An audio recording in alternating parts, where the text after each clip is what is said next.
नमस्कार मित्रांनो, आज आपण जाणार आहोत एक नव्या ॲडव्हेंचरला म्हणजेच पारगडला भेट देणार आहोत. पारगडचं दर्शन करूया आणि तुम्हालाही दर्शन घडवतो. त्यामुळे हा व्हिडिओ शेवटपर्यंत नक्की पहा. आम्ही आमच्या प्रवासाची सुरुवात हेंडलगा गणपतीच्या दर्शनापासून केलो.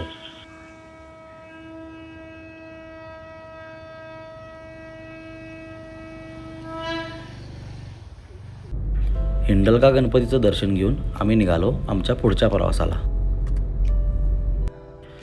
कर्नाटकाची हद्द संपली आणि आम्ही शिरलो महाराष्ट्राच्या हद्दीमध्ये म्हणजेच शिनोळेला पोचलो.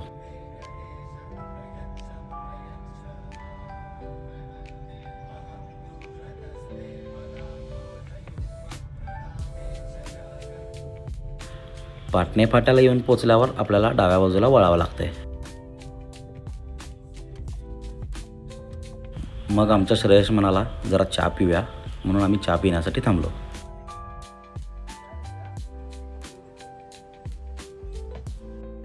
चहा पिऊन झाल्यावर परत आम्ही निघालो पुढं. बेळगाव शहरापासून पारगड 62 किलोमीटर अंतरावर आहे आणि कोल्हापूरपासून गडिंग्लज मार्गे 145 किलोमीटर. जाता जाता वाटेत आम्हाला आंबेवाडी डॅमचं सुद्धा दर्शन होतं.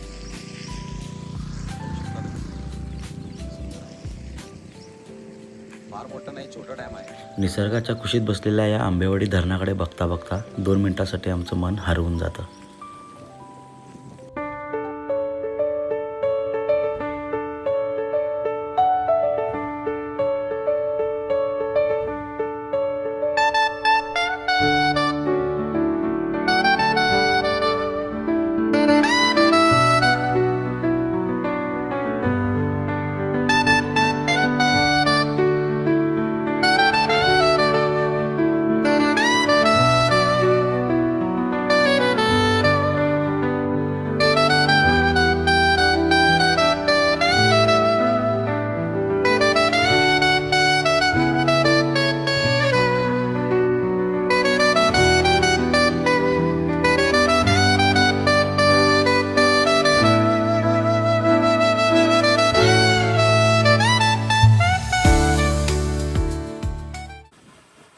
आपला ड्रोन आपण परत बोलून घेतलो कारण आपला प्रवास पुढचा अजून मोठा होता. मुसळधार पाऊस चालू झालेला आहे मित्रांनो. आता आम्हाला पुढे जाऊन भिजायचंच आहे. सध्या आम्ही बसलो आहे गाडीमध्ये. जरा पुढे जाऊन पावसामध्ये भिजूनच तुम्हाला गडपुरा दाखवायचा आहे. आम्ही पाटणे फाट्याहून सरळ आलो. आता इथं लेफ्ट टर्न एक येतोय आणि स्ट्रेट रोड एक येतोय. स्ट्रेट रोडला आपल्याला जायचं आहे. सरळ गेलं की 22 किलोमीटरवरती पारगड आहे आणि हा जो लेफ्ट रोड गेला आहे तो तिलारी नगरला गेला आहे. गोव्यालाही सुद्धा हा रोड जातोय लेफ्ट रोड. आपल्याला लेफ्टला न जाता सरळ जायचं आहे. इथून पारगड 22 किलोमीटर आहे.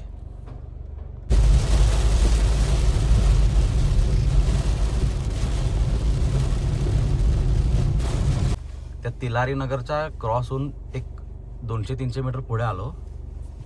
इकडं राईटला एक रस्ता गेला आहे आणि इकडं सरळ एक रस्ता गेला आहे. आपल्याला ह्या रस्त्याला जायचं आहे, इकडं नाही जायचं. हा रस्ता चंदगडला जातोय. इथं पारगड 20 किलोमीटर लिहिलेलं आहे. इथून सरळ आपल्याला जायचं आहे. निसर्ग राजा हा सूर्योदय झाल्या झाल्या आपल्या कामाला लागला होता कारण त्यांना अवलंबून राहायचं असते निसर्गावरच म्हणजेच पावसावरती आणि त्यांना भात लावायचं होतं.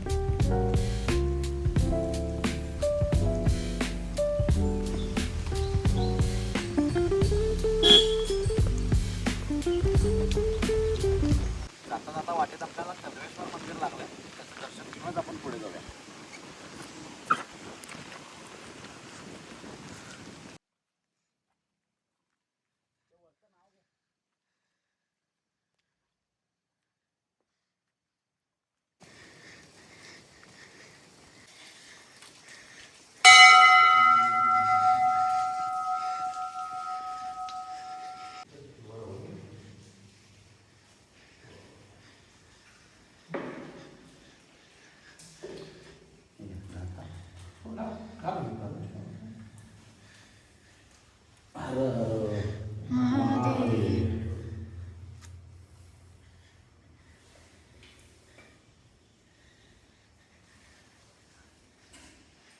कन्वेश्वर मंदिर हे पांडवकालीन मंदिर आहे असं इथले स्वामीजी सांगतात.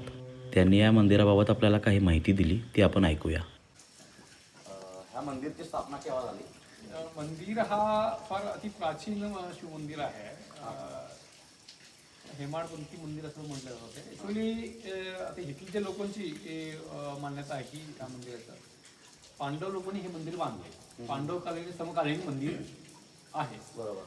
पांडवांनी हे मंदिर बांधलेलं मंदिर असं इथल्या लोकांचं मान्यता आहे. हिस्ट्री आहे इथे. आणि इथं फार पहिला सगळं जंगल होतं, घनदाट जंगल होतं इथं. आपली जंगलच आहे. आणि पूर्वी शिवपेठ इथं आहे म्हणून बरेच लोकांना माहिती पण नव्हतं. इथं जेव्हा एक 50-60 वर्षापूर्वी इथे फॉरेस्टचे अधिकारी व इथे ह्या ठिकाणी येत होते. झाडी का म्हणजे काय वेळेस झाडी कापण्यासाठी लोक इथे आले, झाडी कापत गेले, तेव्हा इथल्या शिवपेठीकडे घेतला. बरोबर. त्यावेळेस लोकांनी मग सगळे हे काढून म्हणजे थोडंफार आजूबाजूला बट्टे बिट्टे बनवून ठेवले. म्हणजे एकदम मंदिरचे अवशेष इथं आहेत, बरेचसे दगड आहेत, पुरातन वगैरे, पण ते सगळं पडलेल्या अवस्थेत इथं होतं त्यावेळेस. मग इथली काय फॉरेस्टची लोकांनी काही ग्रामस्थांनी म्हणून थोडंफार तिथं थोडं एक वट्ट्यासारखं बनवलं. नंतर त्यांनी एक 1972 मध्ये ते फॉरेस्टच्या एक अधिकाऱ्यांनी ते थोडंसं मंदिर बांधलं 1972 मग त्यानंतर मग त्या छोटंसं मंदिर शिवमंदिर होता. बाकी इथं सगळं जंगलच होतं एक प्रकारचं. तर 3 वर्षापूर्वी इथं नवीन परत हे गावकऱ्यांनी काही लोकांनी असं मिळून 3 वर्ष सार्वजनिक याच्यातनं हे मंदिर परत जीर्णोद्धार कोणी केलंय. भव्य असं सुंदर सुंदर छान वातावरण आहे आणि खूप एक एनर्जेटिक प्लेस आहे. Positive energy.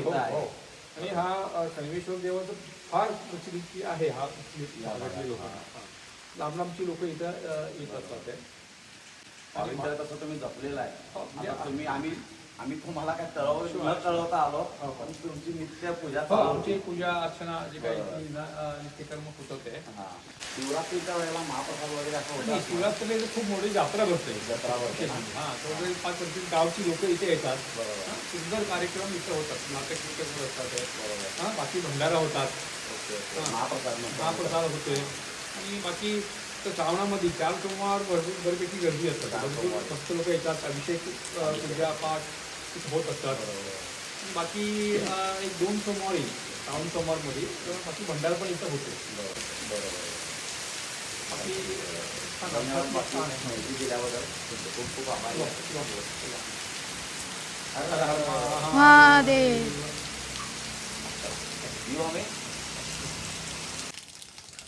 या भटजी महाराजांची मान्यता आहे की हे जे सूर्यमंडल आहे, जसं आता या नवीन मंदिराला इथं बनवलेलं आहे दिसतं इथं, हे पूर्वी जे मंदिर जुनं मंदिर होतं त्या मंदिराचं हे सूर्यमंडल असं वरच्या बाजूला होतं जुन्या मंदिराचं.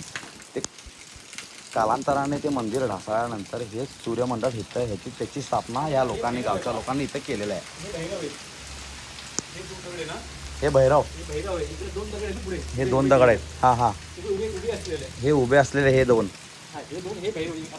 हा पुरातन नंदी नंदी तोडलेला आहे. हा मंदिर तोडले, नंदी आहे ना तोडलेला आहे.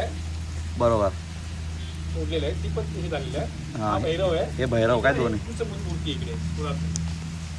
हा भैरवनाथांची मूर्ती काय? हे विष्णूची मूर्ती. विष्णूंची मूर्ती. विष्णूची मूर्ती आहे. आता नवीन मूर्ती आपण आतमध्ये बनवलेली आहे. आत बनवलायला नवीन. बरोबर.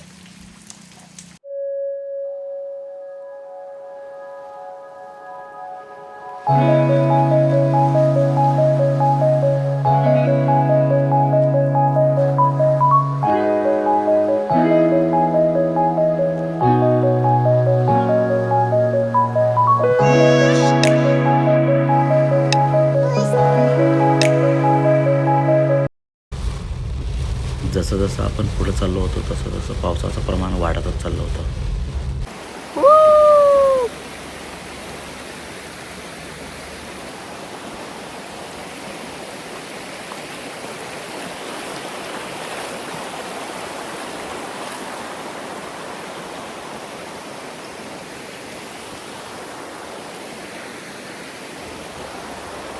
कसा आहे नजारा? मारू का थोडं पाणी? मारू? मजा येते? नाही, कारण तुम्ही घरात आहात आणि मी इथं आहे. त्यामुळे बाहेर पडा, घरातून बाहेर या, तुम्हाला असे अनुभव घ्यायला मिळतील.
निसर्गाचा आनंद घेऊन आम्ही पुढं निघालो, तरी पण हा वरुण राजा काय थांबायचं नाव घेईना. इथं बोर्ड लावलेला आहे, पारगडला जायचं. इकडं पारगडला जायचं आपल्याला.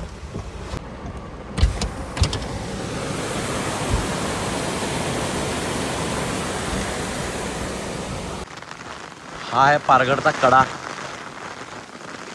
हा रस्ता जातोय पुढं पायवाटेकडे आणि ही आहे तळ कोकण, तिलारी घाट. आता आपण या रस्त्याने पुढं जाऊया. आता आम्ही या पारगडच्या बेसला येऊन पोचलेलो आहे. इथून आम्हाला पायऱ्या मार्ग चढून वरती जावं लागेल. पाऊस जरासुद्धा थांबत नाही आहे, कंटिन्यू पाऊस यायला लागला आहे. अशातच आता तुम्हाला किल्ला दाखवावा लागेल. बघू पुढं काय काय होतं.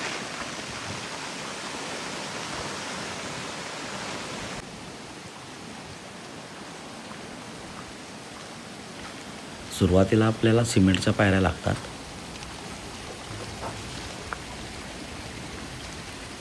थोडं चालत चालत पुढं गेलं की आपल्याला चिरा दगडाच्या पायऱ्या लागतात. या ठिकाणी गडाचा नकाशा लावलेला आहे आणि गडावर जे मुख्य ठिकाण आहेत ते यात दाखवलेले आहेत. गडावर कोणत्याही प्रकारचं व्यसन करणे बंधनकारक आहे. हा मुख्य दरवाजा, त्याची चौकट थोडीफार दिसते आपल्याला, जी अजूनही शाबूत आहे. ही अशी बहुतेक कमान होती जशी इतर किल्ल्यांची गडदुर्गांची असते, ती कालांतराने ढासळलेली आहे. इथून चालू होतो पायरी मार्ग. पारगड किल्ला हा तिलारी घाट, चंदगड तालुका आणि कोल्हापूर जिल्ह्यामध्ये वसलेला आहे. पारगडची समुद्र सपाटीपासूनची उंची 738 मीटर म्हणजे 2400 फूट इतकी आहे. या आहेत पुरातन पायऱ्या आणि खालती ज्या आम्ही मगाशी बघितलो त्या आत्ता डांबरीकरण केलेल्या पायऱ्या आहेत. त्या पुरातन शिवकालीन पायऱ्या आहेत, जुन्या चिरापत्थरच्या. लॅटराईट स्टोन म्हणतो आम्ही त्याला. अशी पायवाट वर गेले. पारगड किल्ला हा चढाईसाठी किंवा एखादा फेरफटका मारण्यासाठी इतका अवघड श्रेणीमध्ये येत नाही. कोणतीही साधारण व्यक्ती या गडाचा एखादा फेरफटका मारू शकते. पारगड हा चोहो बाजूनी घनदाट जंगलाने वेढलेला आहे.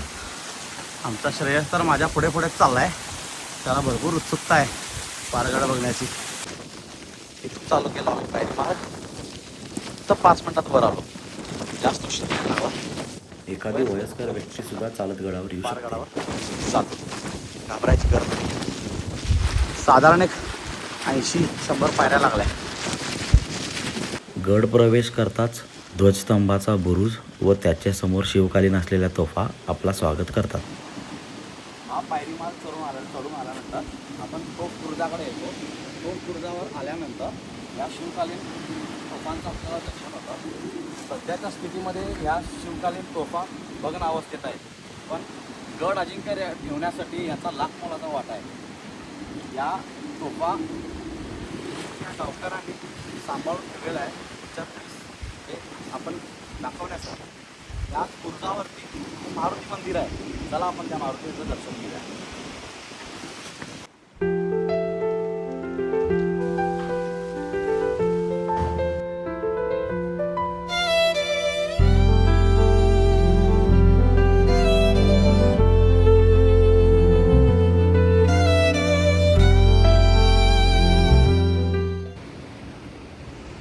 आम्ही येऊन पोचलो मारुती मंदिरात. आज शनिवार आहे. मारुती रायांचं दर्शन घेऊया. हा कुलूप उघडा असला असता आता गाभाऱ्याचा बरं झाला असता.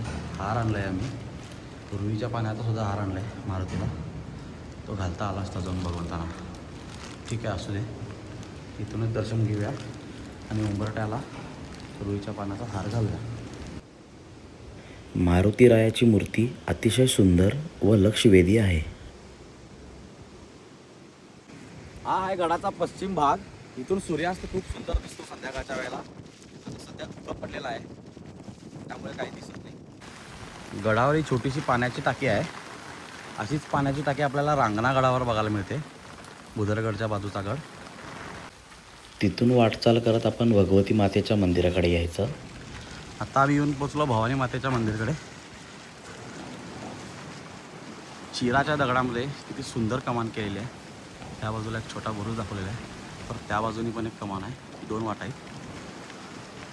बघूया मंदिर कसं आहे. या कमानीवर बघू शकता शंभूराजांची मुद्रा आहे, श्री शंभू शिवजातस्य. आणि ह्या बाजूला प्रतिपतचंद्रलेखेवर शिवमुद्रा आहे. दोन्ही कमानींवरती हे आहे भवानी मातेचं मंदिर. चला आपण दर्शन करायला जाऊया आतमध्ये. भगवती मंदिरच्या बाजूला एक छोटेखानी गणपती मंदिर आहे. पहिला आपण गणपती बाप्पाचं दर्शन घेऊया. मंदिरात गणपतीची पुरातन मूर्ती, एक शिवलिंग व 2 तोफगोळे ठेवलेले आहेत. गणपती बाप्पाला नमस्कार करून मग आपण भगवती मातेच्या दर्शनाला जायचं. मंदिरात शिरताना आपल्याला गोमातेचं व तुलसी मातेचं दर्शन होतंय.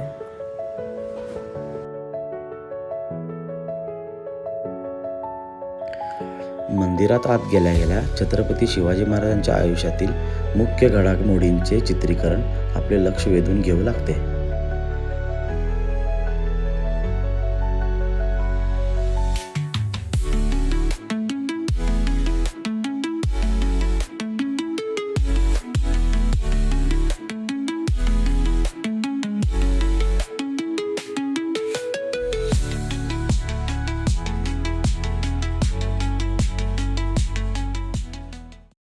गडकोट हेच राज्य, गडकोट म्हणजेच राज्याचे मूळ, गडकोट म्हणजे खजिना, गडकोट म्हणजे सैन्याचे बळ, गडकोट म्हणजे राजलक्ष्मी, गडकोट म्हणजे आपली वस्तीस्थळे, गडकोट म्हणजे सुख निद्रागार किंबहुना गडकोट म्हणजे आपले प्राण संरक्षण असे पूर्ण चित्तांत असून कोणाचे भरोशावर न राहता त्यांचे संरक्षण करणे होय. आज्ञापत्रात सांगितल्याप्रमाणे शिवकाळात गडकोटांचे अनन्यसाधारण महत्त्व होते. महाराजांनी आपल्या मावळ्यांना हे गडकोट प्राणाप्रमाणे जपण्याचा सल्ला दिला होता. पुढे कालांतराने गडकोटांचे महत्त्व संपुष्टात आले. गडकोट ओस पडू लागले. परंतु आज जवळपास 400 वर्ष उलटून सुद्धा काही गडकोटांवर यावत चंद्र दिवा करो म्हणजे चंद्र सूर्य असेपर्यंत गड सोडू नका, गड जागता ठेवा हा महाराजांनी दिलेला शब्द निष्ठेने गडकरी पाळत आहेत. या बोटांवर मोजण्या इतका गडकोटांमध्ये एक गड विशेष आहे. महाराष्ट्र गोवा राज्याच्या सीमेवर या दुर्गम गडाच्या भोवताली सदाहरित घनदाट जंगल असून सुद्धा गडावर आजही राबता आहे. हा गड म्हणजे कोल्हापूर जिल्ह्यातील चंदगड तालुक्यातील किल्ले पारगड होय. पारगडला जाण्यास अनेक मार्ग आहेत. चंदगड, हेरे, वाघोत्रेपासून पारगड. गडिंग्लजवरून यायचं असेल तर नेसरी, हलकर्णी, पाटणे फाटा, पाटणे गाव ते पारगड. गोवावरून यायचं असेल तर दोडा मार्ग, तिलारी घाट, मोटाणवाडी फाटा, वाघोत्रे ते पारगड. आणि जर बेळगाववरून यायचं असेल तर हिंडलगा, शिन्नोळी, पाटणे फाटा, पाटणे गाव ते पारगड. भगवती मातेच्या जुन्या मंदिरासमोर महाराजांचे राजगादीवर बसलेले सुबक असे चित्र ठेवलेले आहे. भगवती मातेच्या मंदिराचा आजमितीस जीर्णोद्धार जरी झाला असला तरी शिवकाळातील मंदिर आजही नवीन मंदिराच्या आत जसेच तसे आहे. हे शिवकाळातील मूळ मंदिर अतिशय देखणे व सुबक नक्षीकाम केलेले आहे. मंदिराच्या प्रवेशद्वाराच्या दोन्ही बाजूला असलेली अश्वाची उठावदार शिल्पे आपले लक्ष वेधून घेतात. प्रवेशद्वारावर गणपती, उजवीकडे मारुती तर डावीकडे गरुड शिल्प कोरलेले आहे. गाभाऱ्यात प्रतापगडावरील भवानी देवीसारखीच भगवती देवीची मूर्ती आहे. भगवती मातेचं दर्शन घेऊन आपण पारगड वस्तीकडे यायचं. गडावरच्या रहिवाशांनी गडावर एवढं डेव्हलपमेंट केलं आहे की मोठमोठे बंगले झालेत गडावर.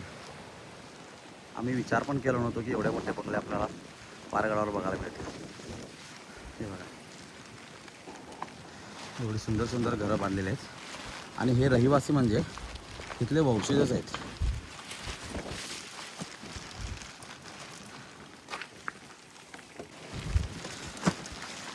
गेला तर हे बघ,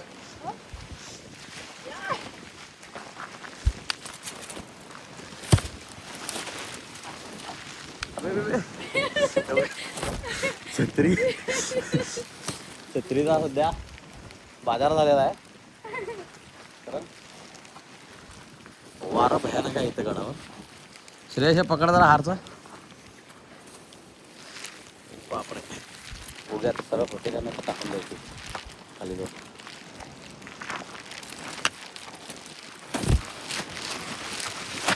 येस झाले. वाऱ्यानाच वाकडे केला आणि वाऱ्यानंच सरळ केला. मग आपण आलो सुभेदार रायबा तानाजी मालुसरे यांच्या समाधीकडे, म्हणजेच सुभेदार तानाजी मालुसरे यांचे हे पुत्र. पारगड अजिंक्य ठेवण्यासाठी यांचा खारीचा नाही तर हनुमंताचा वाटा होता असं म्हटलं तरी काही हरकत नाही. मातेचं दर्शन घेऊन आपण आलो आहे वीर रायबा यांच्या समाधीकडे. ही जी समाधी आहे वीर तानाजी मालुसरे यांच्या पुत्राची समाधी आहे. यांचंच लग्न होतं ज्या वेळेला तानाजी मालुसरे राजगडावर शिवाजी महाराजांना लग्नाची पत्रिका द्यायला गेले होते. छत्रपती शिवाजी महाराजांनी ज्या वेळेला पारगड हाती घेतला त्यावेळेला सुभेदार रायबा तानाजी मालुसरे यांना या किल्ल्याचा किल्लेदार म्हणून नेमला होता. पारगड वस्तीजवळ आम्ही थोडा उशीर विश्रांती केलो आणि जेवण केलो. आमचा श्रेयस मात्र गारटून गेला बघा. पहिली पावसाळी ट्रेक आहे त्याची. राजगड आणि रायगड केला आहे पण पावसात नाही केला.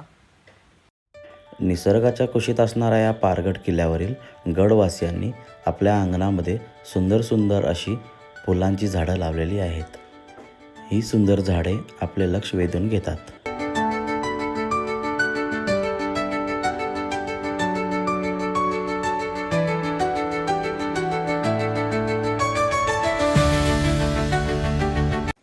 गडावर मध्यभागी शाळा असून शाळेच्या आवारात कोल्हापूरचे दिग्गज शिल्पकार कैलासवासी रवींद्र मेस्त्री यांनी बनवलेली आवेशपूर्ण शिवाजी महाराजांची मूर्ती उभी आहे. थोडा वेळ शांत उभं राहून महाराजांना नतमस्तक व्हायचं.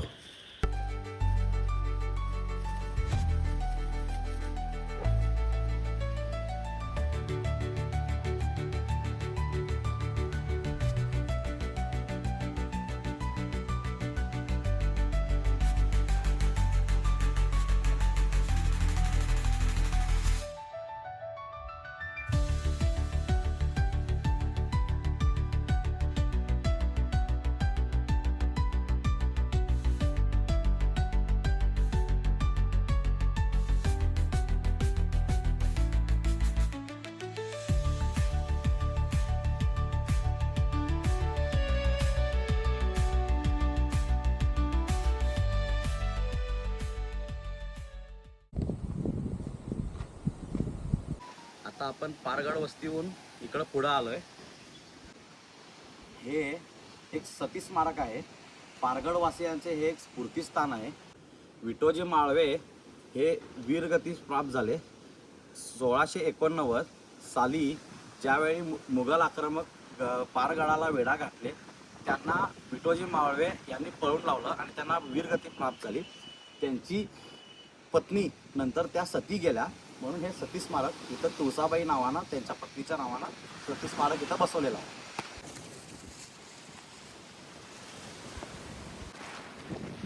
इकडे बघू शकता मित्रांनो, महाराजांनी या किल्ल्याला जेवढे आवश्यक तेवढीच तटबंदी बांधलेली आहे. कारण या किल्ल्याला चारी बाजूंनी कडा लाभलेला आहे. कडा म्हणजे दगडात लाभलेली आहे नॅचरली.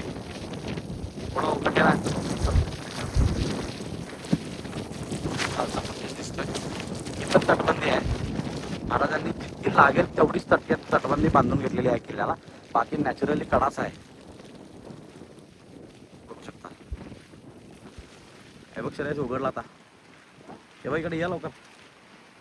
आता जरा धुकं ओपन झालंय त्यामुळे थोडं क्लिअर दिसतंय खालचं आपल्याला.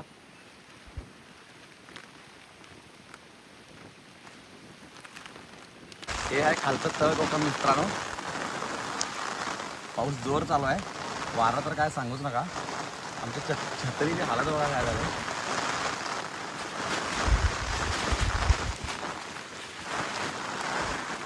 तळ कोकण तुम्ही बघा. छत्री सोडून टाका. थोडं धुकं उघडलेलं आहे. तळ कोकण म्हणजे गोवा प्रदेश, त्यावेळेचा पोर्तुगीजांचा प्रदेश.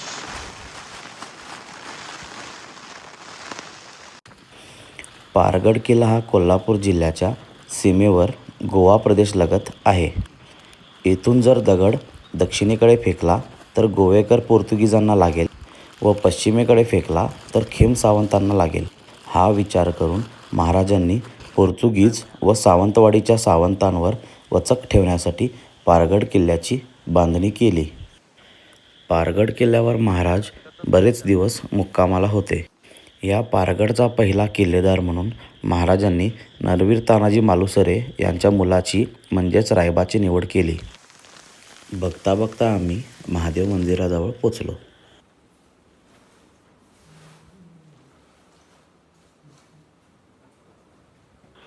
या शिवलिंगाची प्राणप्रतिष्ठापना हल्लीच केलेली असेल अशी वाटते.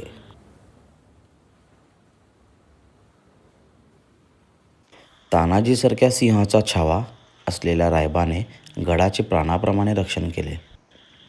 1689 म्हणजेच संभाजी महाराजांच्या मृत्यूनंतर औरंगजेब बादशहाचा मुलगा शहजादा मुअज्जम व खवास खान यांनी पारगडला वेढा घातला. पण गडावरील मराठ्यांनी मुघलांना दाद दिली नाही. मराठ्यांनी प्राणाप्रमाणे किल्ला लढविला. त्यामुळे मुघलांना माघार घ्यावी लागली. पण दुर्दैवाने या लढाईत गडावरील तोफखान्याचा प्रमुख असलेल्या विठोजी माळवे यांना वीरमरण आले. त्याचसोबत त्यांची पत्नी तुळसाबाई या सती गेल्या. पुढे शेवटपर्यंत पारगड हा अजिंक्यच राहिला. या गडाचा ताबा सरतेशेवटी करवीर छत्रपतींकडे गेला. खासे महाराजांनी बांधलेला, महाराजांचा चरणस्पर्श लाभलेला, रायबाने रक्षण केलेला, विठोजी माळवे बलिदान दिलेला हा गड 400 वर्षांपूर्वीचा इतिहास चाळायचा असेल, शिवकाळ नजरेसमोर आणायचा असेल, शिवकाळात गडावर वस्ती कशा प्रकारे असेल हे पाहायचे असेल तर पारगडसारखा दुसरा किल्ला नाही मित्रांनो.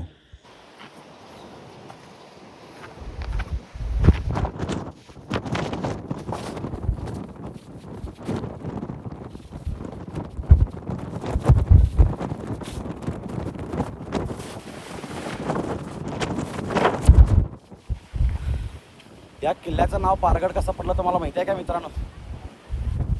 स्वराज्याच्या पार टोकावर असल्यामुळे आणि गोव्याच्या बाउंड्रीवर असल्यामुळे या किल्ल्याचं नाव छत्रपती शिवाजी महाराजांनी हे पारगड असं ठेवलं.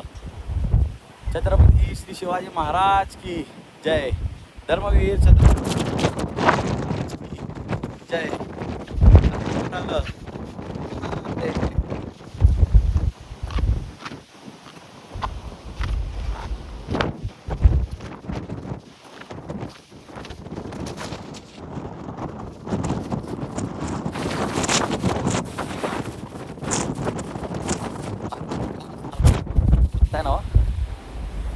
या तुम्ही पण हाच अनुभव घ्यायला पारगडावर किंवा दुसऱ्या कोणत्याही किल्ल्यावर. मगाशी जे मी तुम्हाला सांगितलं, जिथं आवश्यक आहे तिथंच शिवाजी महाराजांनी या किल्ल्याला तटबंदी बांधलेली. हा जो दिसतोय दगड हा नॅचरल रॉक आहे आणि ही जी आपण थांबलोय ही तटबंदी आहे. ही तटबंदी इथपर्यंत एंड झाले जाऊन इथं, आणि हा पुरा नॅचरल कडा आहे, नॅचरल रॉक आहे. ही तटबंदी आहे. ही तटबंदी इथून जी गेले तिथून मी आता चालत आलो त्या महादेवाच्या मंदिरापर्यंत एंड झाले. म्हणजे इथं तटबंदीची आवश्यकता होती.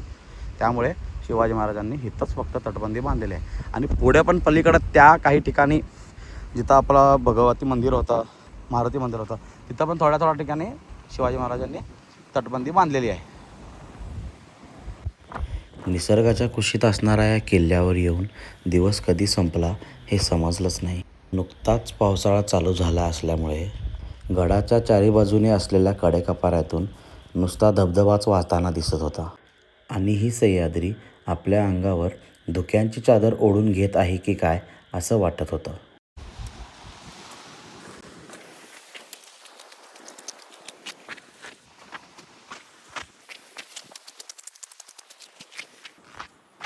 पारगडावरची तुम्हाला एक आश्चर्यकारक गोष्ट मी तुम्हाला दाखवणार आहे मित्रांनो. ही तटबंदी आहे, ठीक आहे. तटबंदीमध्ये टेहळणीसाठी मावळे थांबायचे बुरुजांवरती, की म्हणजे कोण आक्रमण करायला आलं आहे वगैरे वगैरे ह्या त्या गोष्टी देखरेख करण्यासाठी. ठीक आहे. या ठिकाणी त्यांच्यासाठी इथं काय महाराजांनी बनवलं आहे बघा, डोकं कसं लावलं आहे. ठीक आहे. ही एवढीशी देवळी आहे. ही इथं गुफा टाईप केलेली आहे तटबंदीमध्येच. आणि हे आहे शौचकूप, म्हणजे बघितला केवढी जागा आहे. एक माणूस ह्याच्यात मावू शकतोय आराम. ठीक आहे. पण हे डोकं कसं लावलेलं आहे, हे बनवलं कसं, ह्याला सपोर्ट कसा दिला या दगडांना, देवळी टाईप बनवलेली आहे. बघू शकता इथं किती सुंदररित्या ही प्रायव्हसी मेंटेन केलेली आहे. या बुरुजावर पाटी लिहिला दिसू शकते तुम्हाला, दिसते ना, शेलार बुरुज. त्या बुरुजाचं नाव आहे शेलार बुरुज. शेलार मामांच्या नावाने हे बुरुज नावाजलेला आहे. हे वरून पाणी येत आहे. ठीक आहे. वरून पण पाणी येत आहे.